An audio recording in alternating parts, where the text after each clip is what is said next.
Hello बच्चों, let's see this question.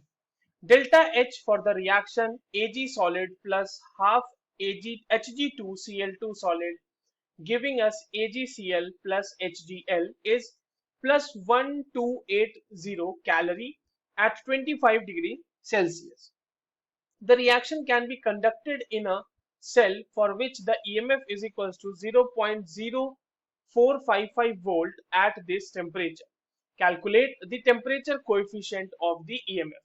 चलिए इस क्वेश्चन को सॉल्व करते हैं बच्चों। और सबसे पहले तो ये देखते हैं कि इस क्वेश्चन को सॉल्व करने के लिए हमारे पास कौन से की कॉन्सेप्ट की जानकारी होनी चाहिए। देखो, ये जो सवाल है बेसिकली बच्चों हमारे पास ये टेम्परेचर कोफिशिएंट ऑफ ईएमएफ का ही सवाल है। यही तो हमें फाइंड आउट करना भी है ना इसमें। तो temperature coefficient of the EMF को हमें निकालना आना चाहिए। चलिए इस क्वेश्चन को सॉल्व कर लेते हैं अब आगे। तो देखिए, हमारे पास यहाँ पर जो बच्चों कहा गया है, जो हमारे पास सेल है, वहां पर देखिए आप क्या हो रहा है कि आपके पास एजी जो है वो एजी से एक इलेक्ट्रॉन लूज करते हुए बना रहा है एजी प्लस प्लस इलेक्ट्रॉन, राइट। ये हो गया एक हमारा तो लॉस ऑफ इलेक्ट्रॉन हो गया हमारे पास। और लॉस ऑफ इलेक्ट्रॉन अगर है तो ये क्या कहलाएगा, ऑक्सीडेशन। तो ये हमारा ऑक्सीडेशन हो रहा है, यहाँ पे ऑक्सीडेशन हो गया। और ये आपका क्या बना देगा, ये बना देगा हमारा एनोड। दूसरी तरफ half H G two two plus, ये बच्चों इलेक्ट्रॉन गेन करके, वन इलेक्ट्रॉन गेन करके, हाफ एच जी टू है ना, तो इसलिए मैंने वन इलेक्ट्रॉन ही लिख दिया। ये बना देगा एच जी। ठीक है, यहां पर से आपके पास क्या मिल जाएगा बच्चों, एच जी मिल जाएगा। तो यहाँ पर भी एक इलेक्ट्रॉन का एक्सचेंज हो रहा है। अब यहाँ पर देखिए गेन ऑफ इलेक्ट्रॉन हो रहा है, तो ये क्या हो जाएगा, रिडक्शन। और ये वाला हो जाएगा हमारा कैथोड। ये लिखना जरूरी इसलिए था क्योंकि यहाँ पर से हमें ये पता चला कि कितने इलेक्ट्रॉन का एक्सचेंज हो रहा है, दैट इज वन। तो हम जो फॉर्मूला होगा हमारे पास वहां पे n की वैल्यू, जो नंबर ऑफ इलेक्ट्रॉन्स एक्सचेंज होता है, उसके लिए वैल्यू हम वन रखेंगे। अब देखिए हमारा जो फॉर्मूला है बच्चों टेम्परेचर कोफिशिएंट ऑफ ईएमएफ को फाइंड आउट करने का, वो कुछ इस तरीके से है that delta H is equals to minus N F E plus N F T dE upon dt। यही डीई अपॉन dt जो है ये टेम्परेचर कोफिशिएंट ऑफ ईएमएफ है, डीई अपॉन dt, यही फाइंड आउट करना है।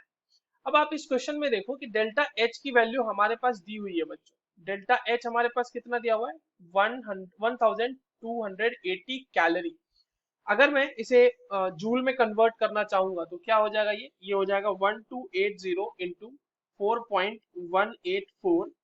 ठीक है, ये जूल में वैल्यू आ जाएगी और ये वैल्यू कितनी हो जाएगी, 5355.5 जूल। अब आइए सारी वैल्यूज को यहाँ पे पुट करते हैं। तो हमारे पास जो जो वैल्यूज है उनको हम लोग यहाँ पर रख देते हैं। तो डेल्टा एच क्या हो जाएगा, 5355.5 जूल, है ना। जूल में आ गया आंसर, वैल्यू सॉरी।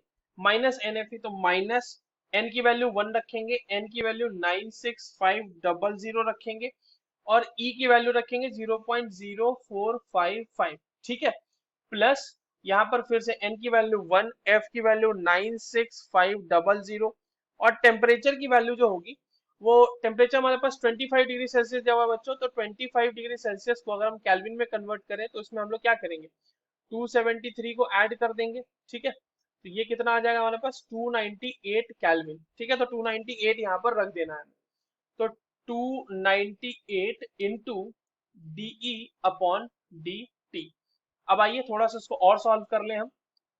अब अगर आप इसको सॉल्व करोगे तो देखो यहाँ पर से डीई की क्या वैल्यू आएगी, डीई अपॉन डी की वैल्यू क्या आएगी, डीई अपॉन डी क्या हो जाएगा, ये दोनों, ये वाला टर्म और ये वाला टर्म आपस में ऐड हो जाएंगे।